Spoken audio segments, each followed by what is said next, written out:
Hi అండి. ఇప్పుడు నేను బాదం మిల్క్ షేక్ చేస్తున్నాను. కావాల్సినవి కస్టర్డ్ పౌడర్, బాదము, కాజు కలిపి 4 తీసుకున్నాను. అవి షాప్ చేసుకొని చిన్న చిన్న ముక్కలుగా కట్ చేసుకొని పెట్టుకోవాలి.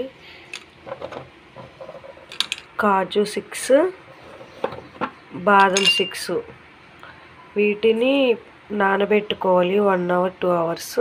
తర్వాత ఇట్లా పేస్ట్ చేయాలి కొంచెం బరబరగ్గా. పావు లీటర్ పాలు పెట్టాను, అవి బాయిల్ అవుతున్నాయి. ఇప్పుడు 2 స్పూన్స్ షుగర్ వేసుకుందాం.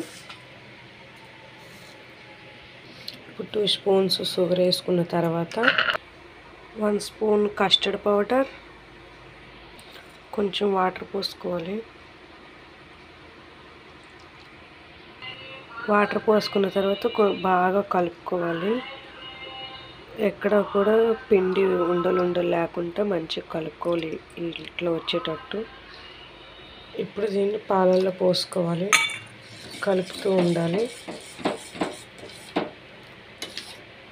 చూసారా చిక్కగా అవుతుంది కదా.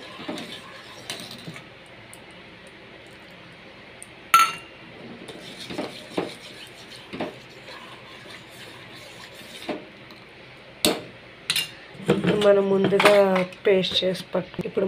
ముందుగా పేస్ట్ చేసుకున్న బాదం ముక్కలు వేసుకోవాలి.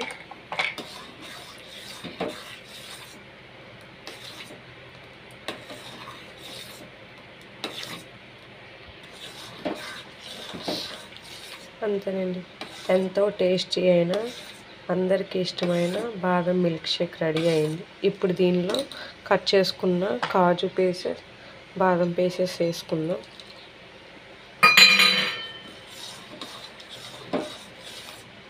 చూసారా,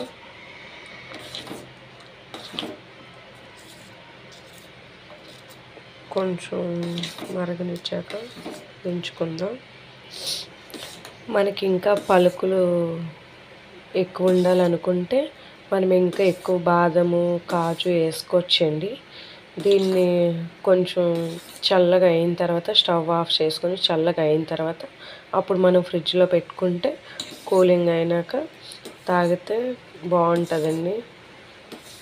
ఎంతో ఈజీ అయినా ఇంట్లోనే ఉండే వాటితో తయారు చేసుకుని బాదం మిల్క్ షేక్ పిల్లలు కూడా ఇష్టంగా ఉంటుంది కదండి దీన్ని. Okay friends, bye.